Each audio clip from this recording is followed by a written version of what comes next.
Olá, seja muito bem-vindo, seja muito bem-vinda a esse canal. Meu nome é professora Ana Paula Meneghello. Eu sou professora de matemática há mais ou menos 20 anos. O objetivo desse canal é ser um espaço de comunicação direta entre nós, de forma que eu possa aliviar para você o fardo que a matemática pode parecer ser, porque eu não vou falar que ele seja um fardo, que ela seja um fardo, né? Claro, eu sei que muita gente fala, nossa, mas matemática é tão difícil. Nossa, eu tenho tanta dificuldade em matemática. Quando eu era nova eu não aprendia nada, eu não lembro nada do que meus professores ensinavam, eu não lembro nada do que eu estudei para poder ajudar meus filhos. Ou eu era muito ruim em matemática, eu acho que meu filho puxou isso, ele também não consegue aprender, tem muita dificuldade. Ou, de repente, você é o aluno, você fala, gente, eu não consigo entender nada. Hoje, meu professor deu uma aula, eu não entendi nada. Então, o objetivo desse canal é aliviar toda esse estresse que envolve o ensino e aprendizagem relacionados à matemática, ok? Então, tudo aquilo que você tiver de dúvida, tudo aquilo que for mais complicado para você, ou você esteja precisando aprender, ou o seu professor explicou e você não entendeu muito bem, tem um exercício que você não está conseguindo fazer. Então, essa é a ideia do canal, é a gente poder se comunicar, é a gente poder conversar para que eu possa te ajudar, tá certo? Porque o meu objetivo maior é levar a matemática de uma forma mais tranquila, de uma forma mais leve e através de uma linguagem que seja simples, certo? Porque tem gente que fala assim, nossa, mas parece que fica tão difícil quando alguns professores explicam. E eu vou contar para vocês, eu tenho tido relatos, independente dessa época, de quando você esteja assistindo esse vídeo, de alunos meus que falam assim, nossa, mas é só isso. Eu falo que quando eu escuto isso de um aluno, é como se como se esse aluno tivesse em frente a um quarto todo fechado e cheio de cortinas escuras e fechadas assim, e ele tivesse muito curioso para saber o que tem lá dentro. E ele olha, tenta olhar pelo buraquinho da porta, tenta olhar por uma frestinha da janela e não acha nada. E ele vai procurando até que ele acha uma janela que tem uma frestinha aberta e ali ele consegue puxar a cortina e olhar lá dentro. E quando ele consegue olhar lá dentro, ele vê um ambiente totalmente claro, diferente do que aquelas cortinas estavam escondendo. Então é como se a cortina se abrisse, é como se a janela se abrisse para ele. Essa é a sensação que eu tenho quando eu olho para um aluno e ele fala assim, nossa, mas é só isso? Parecia tão difícil. E eu tenho tido relatos, eu falo que graças a Deus, de vários alunos que falam dessa forma. Dias atrás, independente da época que você esteja assistindo esse vídeo, mas agora, nessa época que a gente está vivendo, esse vídeo eu estou gravando em abril de 2021, nós estamos vivendo uma época de pandemia desde o ano passado, né, desde 2020, uma época de pandemia onde as escolas foram fechadas, nós tivemos que aprender a dar aulas online, os alunos tiveram que aprender e ter disciplina para assistir aulas online e parece que tudo ficou muito mais difícil. E quando a gente consegue chegar com que o aluno fale algo assim, é porque realmente fez diferença para ele. Realmente a gente conseguiu aliviar para ele uma carga que estava muito pesada. Então, por isso que eu falo que é como se eu estivesse abrindo algumas cortinas para alguns alunos, para muitos, graças a Deus. Eu vou passar para vocês, antes, né, de prosseguir, eu vou só continuar a minha apresentação. Eu sou natural de Barretos, eu moro em Barretos, no interior de São Paulo. Já morei em outros lugares em virtude do trabalho do meu pai. Quando a gente era pequena, meu pai trabalhava numa indústria, então com frequência ele era transferido de cidade, então a gente mudava muito de cidade, muito de escola. Isso eu acho que até foi bom na nossa formação, na nossa educação, porque a gente aprendeu a se adaptar a vários lugares diferentes, a linguagens diferentes, a materiais diferentes. Então isso foi bem positivo para nós, eu acredito, para mim, para nós, que eu digo, para mim e para minha irmã na época. Eu sempre gostei da área da educação, eu falo que eu sou professora desde criança, porque desde pequenininha Eu ia para minha escola de manhã e a minha irmã, que é mais nova, ia para a escolinha infantil à tarde e eu pedia para minha mãe me levar junto com ela, porque eu ia ajudar a professora dela. Imagina, né? Se uma criança vai ajudar uma professora a cuidar de tantas crianças. Mas a professora acho que era uma santa e permitia. Então eu me lembro disso em algumas vezes. E logo com 13, 14 anos eu comecei a dar aula particular de informática, né? Uma ironia do destino, porque hoje eu ainda me atrapalho um pouco na tecnologia, mas eu já fui professora de informática. Dava aula para algumas senhoras, eu ia na casa delas e dava aula de informática para senhoras. Então eu sempre gostei da educação e o ambiente escolar, o ambiente relacionado à aprendizagem sempre esteve entre os meus preferidos.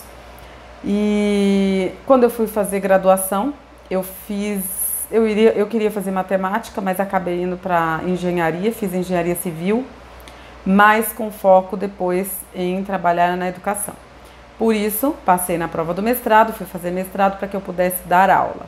Então, concluí o mestrado, quando eu concluí o mestrado, eu já estava contratada por uma instituição de ensino superior, então dei aula na graduação, dei aula em pós-graduação, cursos técnicos na área de engenharia e na área de segurança do trabalho, porque a minha faculdade, minha pós-graduação, né, meu mestrado estava relacionado à engenharia ambiental e de saneamento. Então, trabalhei nessas áreas também, porém, depois eu fui voltar para aquilo que realmente eu queria. Abri uma unidade do Kumon, trabalhei com o Kumon por algum tempo, e depois, durante o Kumon, enquanto eu ainda tinha a unidade do Kumon, eu fiz graduação em matemática, e aí depois eu fui dar aula de matemática, fiz pedagogia, psicopedagogia.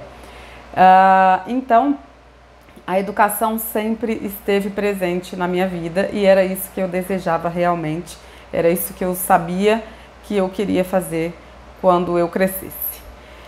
E depois de trabalhar com graduação, ter o Kumon, aí eu voltei e fui dar aula em ensino médio e ensino fundamental. Hoje eu estou na mesma escola há 13 anos e eu trabalho mais diretamente no colégio com ensinos dos anos, os primeiros anos do Fundamental 2, sextos e sétimos anos, bem com a base mesmo da matemática.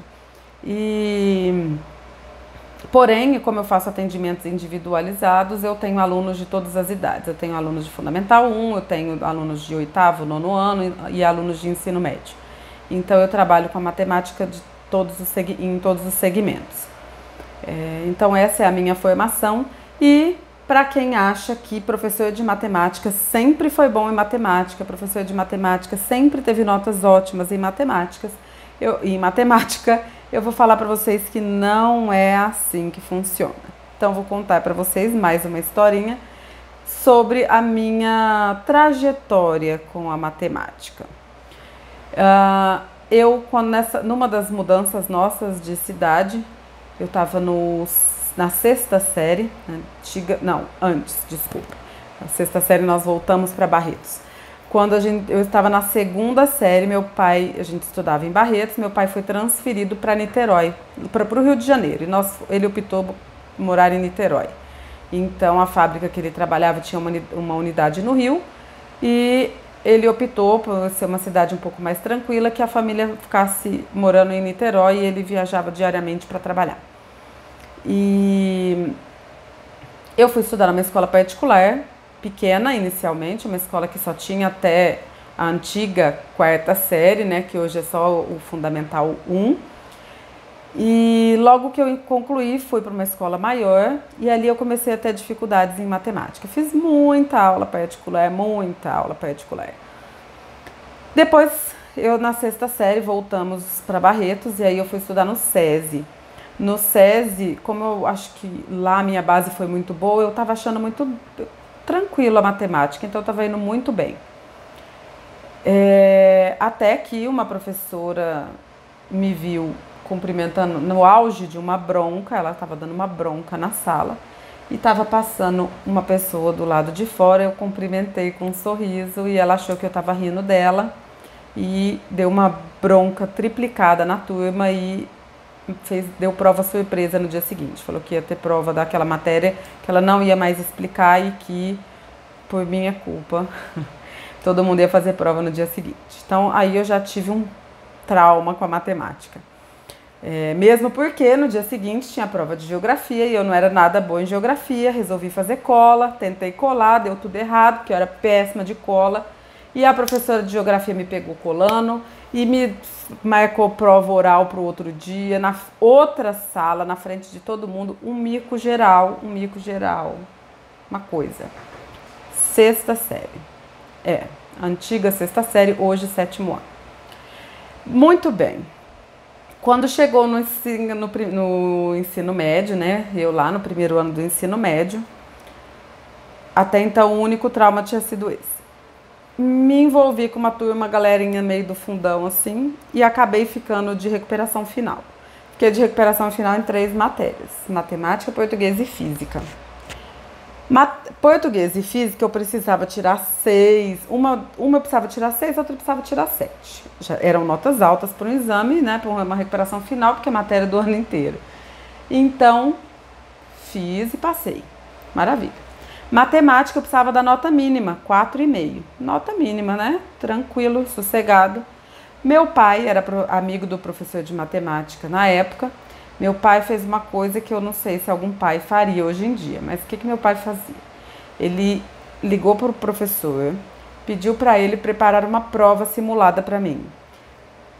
Foi lá na casa dele, buscou, me pôs sentada, aplicou a prova. Nesse tempo eu não podia atender telefone, não podia atender porta, não podia falar com ninguém.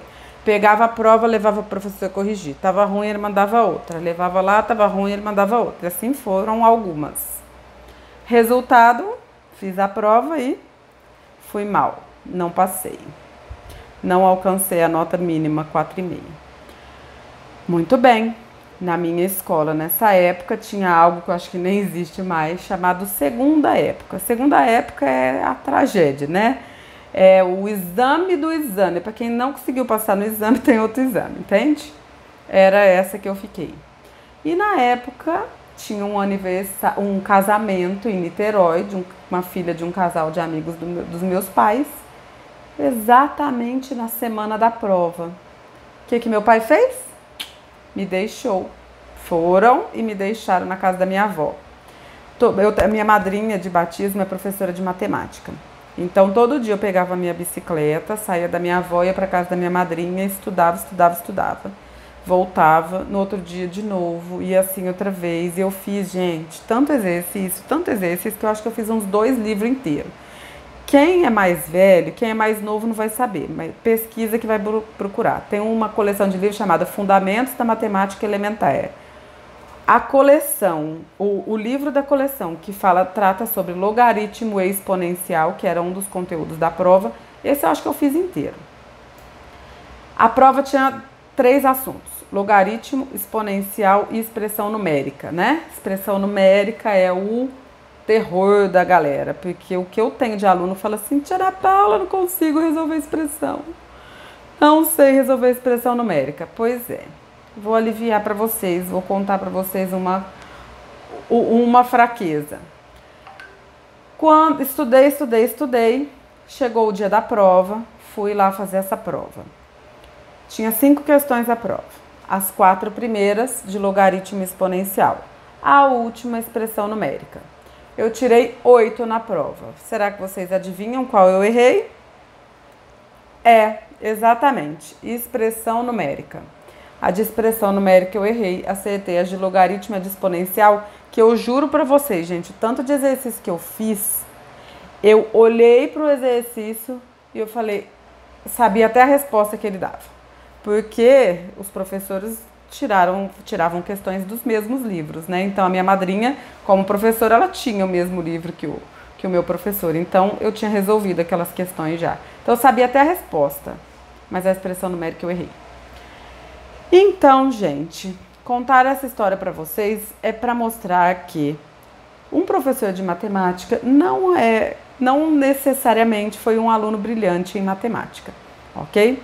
Depois sim, aí eu melhorei, eu fui fazer engenharia, fiquei entre os melhores alunos do curso de engenharia, minhas notas eram ótimas. E para quem conhece, engenharia é lotado de matemática e física, né? Então, e outra coisa que eu vou falar, quando a gente cresce, tudo aquilo que parecia tão absurdo na matemática, parece que começa a ficar tão claro que se a gente gosta de ensinar, porque eu falo que para ser professora a gente tem que gostar, não é qualquer pessoa que resolve entrar na graduação, fazer uma licenciatura e entrar numa sala de aula para ser professor. Para ser professora a gente tem que gostar. Quando a gente gosta, a gente consegue transformar aquela linguagem tão difícil em algo mais claro para o aluno. E esse é o meu objetivo, certo? Então eu espero que vocês tenham se encontrado nessa história, né? Nessa minha trajetória, nessa minha história, tenham gostado. Difundam esse canal para outras pessoas, mandem suas dúvidas para mim nas minhas redes sociais, aqui mesmo nos comentários desse vídeo, tá certo?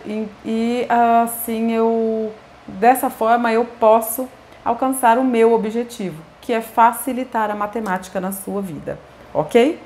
Então, um beijo, até o próximo e eu vou rechear esse canal de aulas e em alguns momentos a gente abre algumas conversas para a gente bater um papo, para a gente interagir e a gente poder, de repente, fazer trocas, né? Porque meu objetivo não é só ensinar. Quanto mais a gente ensina, mais a gente aprende. Essa teoria eu tenho comigo. Se você quer muito aprender uma coisa, aprende o básico e ensina para alguém. Sabe? Ensina para o seu filho, ensina para o seu pai, ensina para sua mãe, ensina para os seus amigos. Começa a ensinar. Você vai ver como você vai aprender mais. Então, meu objetivo não é só ensinar, né? É aprender também. Então eu estou aqui de coração aberto para poder levar a matemática para mais pessoas de forma mais tranquila, mais leve, mais suave e para que eu possa ajudar você a alcançar os seus objetivos, ok? Então compartilhe esse vídeo, curta, mande para os seus amigos e assim a gente consegue levar esse recado para mais pessoas, tá bom? Um beijo!